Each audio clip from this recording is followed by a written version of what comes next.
Hello and welcome to the special edition of World Today from Ukraine.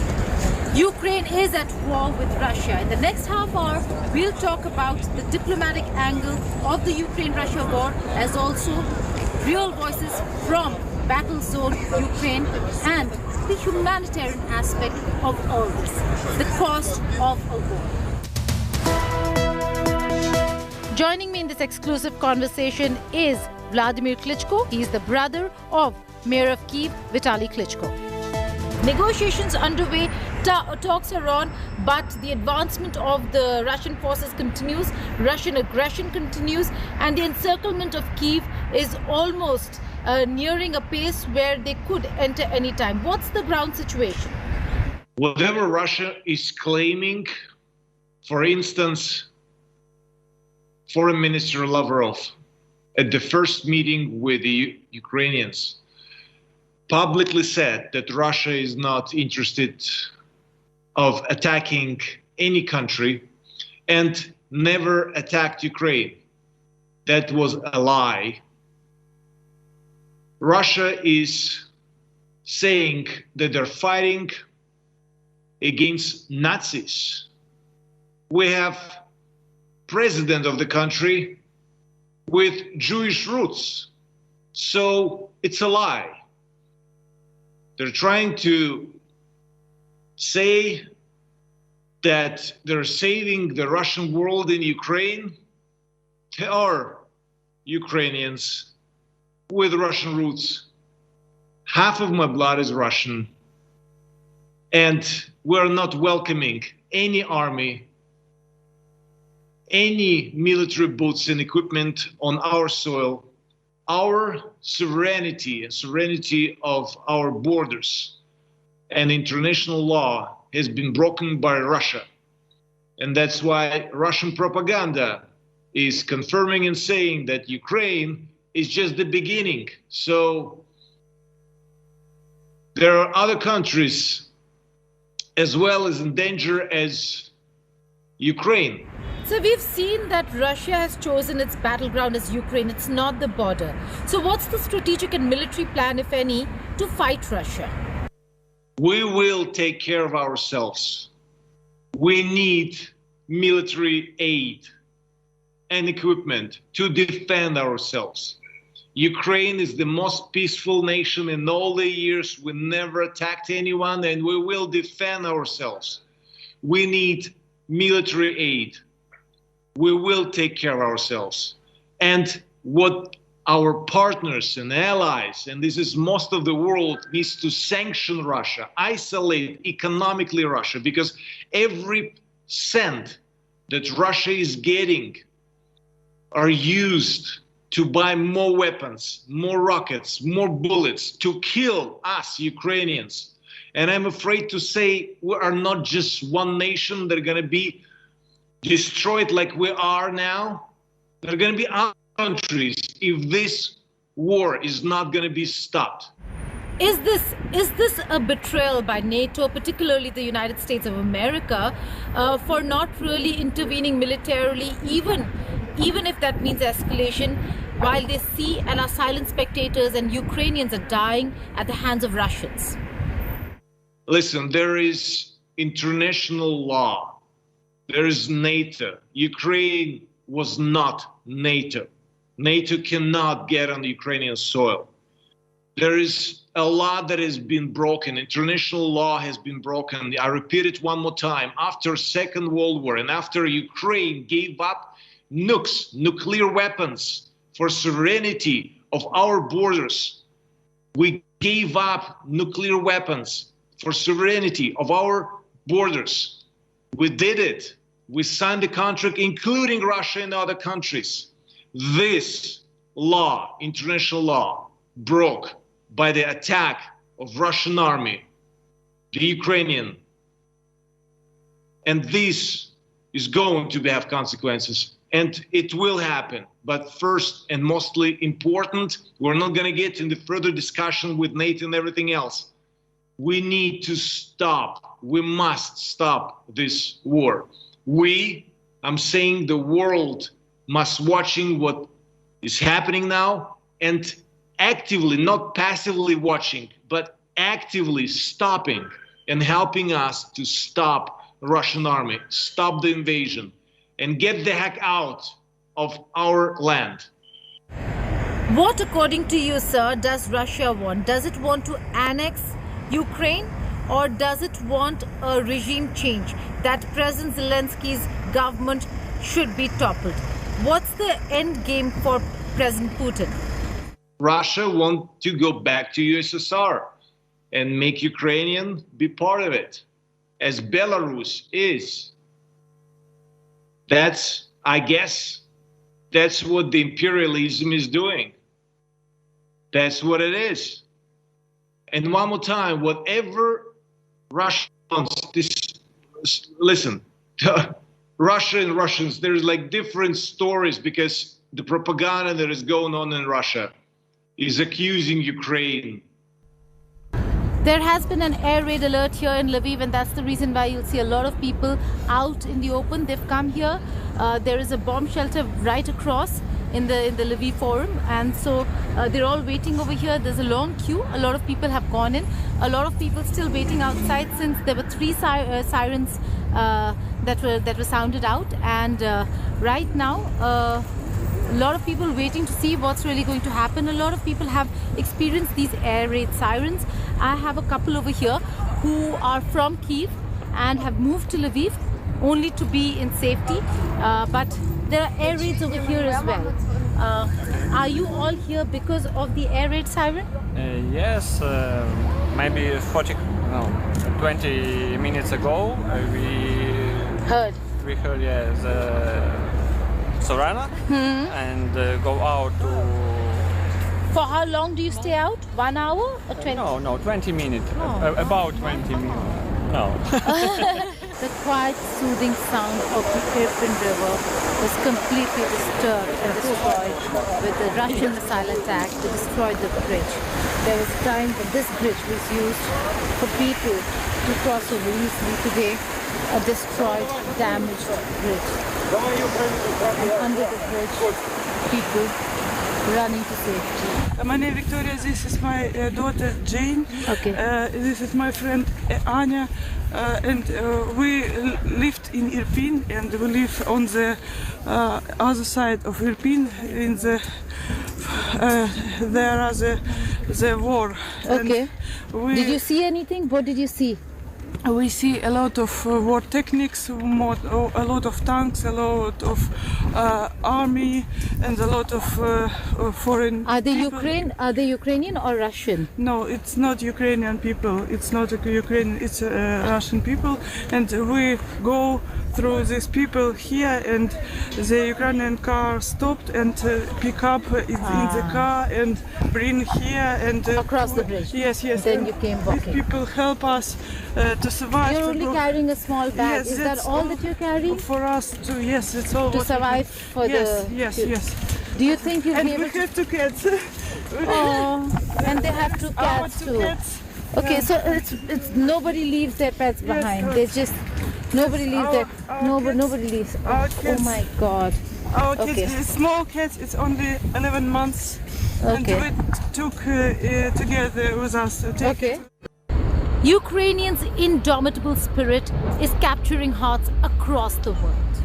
Admirable tales of resilience. Look at this ground report on how Ukrainians are not just fighting within their own country, but also their nationalism is transcending borders. On the ground training of the civilians here who've joined up in the Territorial Defense Force, been split into groups, and then being taught how to enter territories occupied by the enemy. Начебто ми маємо ножа. Так.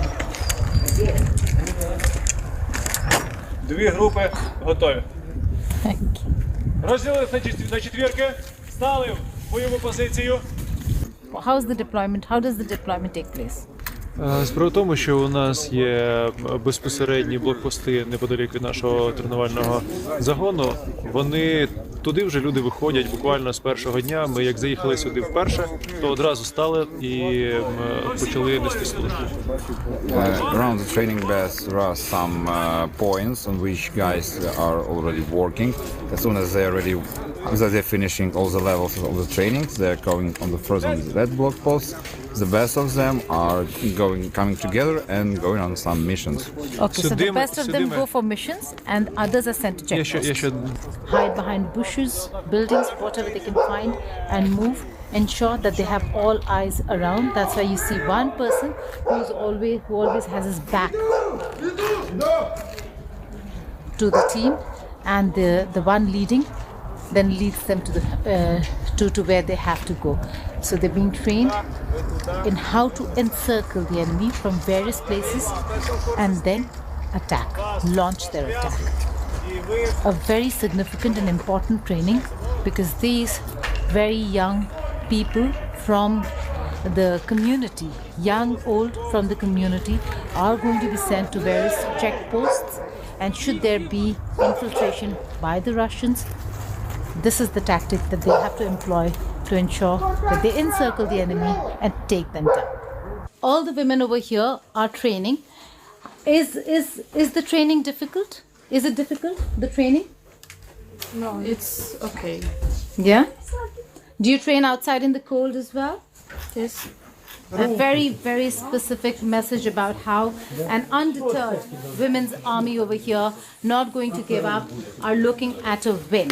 But the difficulties in terms of family members, you have family back home. Are they worried? Sure. Were they worried that you're joining the forces? I believe that all of us are worried because, as I said, it is war and the situation is changing like all the time. But I believe that, as I said, it is better to understand how you can defend yourself than to stay and do nothing. Because, as I said, the situation is changing quickly. Okay, can all of you say together? Say united Ukraine.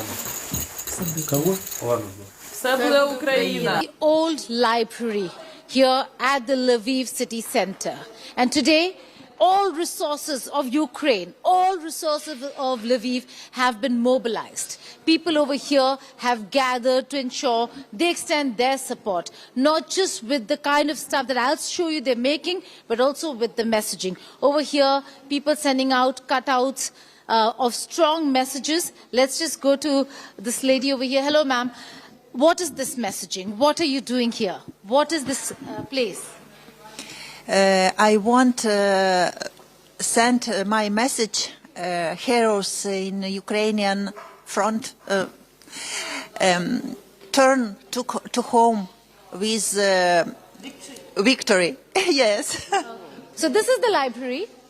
You'll see books, but today you'll also see the Ukrainian flag. And you'll see people over there cutting out cloth material and making nets, right, ma'am? Yes. Tell us. A lot of people come here, amateurs, and these women cuts and spot. Okay. And knit. And then this is what. Okay, this is an entire process. So and make nets. Yes. These are the nets that are being made as protective gears. This is for protection? Yeah. All right. So these are the nets that are being made. They're camouflage nets as well. That are green in color. We'll show you outside. But look at this. These are volunteers, strong women trying to support their family members, their people, and their city, their country. There's a cold and a very harsh battle up above these bunkers, a few kilometers away. But here in this bunker, we have the Ukrainian forces who are waiting their turn to go out and man the posts where their colleagues are. Nikolai over here will tell us a little more about the situation. Sergey, my colleague, is also here. And we're going to just ask them about the situation. So, Nikolai, the fact that there is, you're here in a border post at the front line, how difficult is the situation? Situation is difficult because you know it's war, and in the war it's always all the time situation is difficult, and but we wait. We wait. The Russian it's not so far from us, but we ready. We wait. We have to tell you this, we can't show you the location because it's a secret location and we cannot divulge that, but a lot of community people come to help the armed forces because this is war, this is an invasion by Russia. Again, in terms of the morale of the people who are posted here, how are they feeling? How are the youngsters in your in this entire checkpoint? From us, many people who never don't see war, never shooting from the gun, but we get together with us, get people who was in the ATO, and it's. People have experience with that, and he study us and to do what and make some lesson for us what we must do, and no problem. We looking for these people, and we know what to do it, and we get Ukraine inside. You have this bomb bunker, but when you're up there in your trenches, is it very difficult? And how? Yes, it's difficult. It's difficult, but we are patriot and we have Ukraine inside. So I stay in my land. So my land make a hot for me inside. So yes, outside is cool, but okay. And finally, before I let you go, the expanse, the land over here, Sergey, it is interesting, is quite wide, and the Russians are, some distance away. Should there be a forward movement and advance, what's the tactical strategy to stop the Russians? Like, I can't see you about all our plan, but we're ready, and we're waiting. No problem. Trenches have been dug up to ensure that there is enough protection and defense for the Ukrainian forces to ward off the Russian invasion. Russian forces are here just a distance away, not that far away. We will not give out the logistics, but this is one of the frontline areas where trenches have been dug up. Officers over here say in a matter of 2 or 3 days, these trenches, community also coming in to help in the digging of the trenches. Bunkers have been set. They're all prepared, all set to take on the Russian forces. With British journalist Syed Mohsin in the frontline area of Ukraine, Geeta Mohan for India Today. The whole crisis began with Ukraine wanting to become a part of the European Union, or for that matter, a member of the NATO. That still is a question that will be answered in times to come. Russia has already invaded Ukraine. Meanwhile, the process to join European Union itself is tedious. Forget about NATO. We have the hryvnia here, that's the Ukrainian currency. It will take a long time for this to turn into a euro. And until that happens, Ukraine has a long and a tough battle. We'll keep you updated.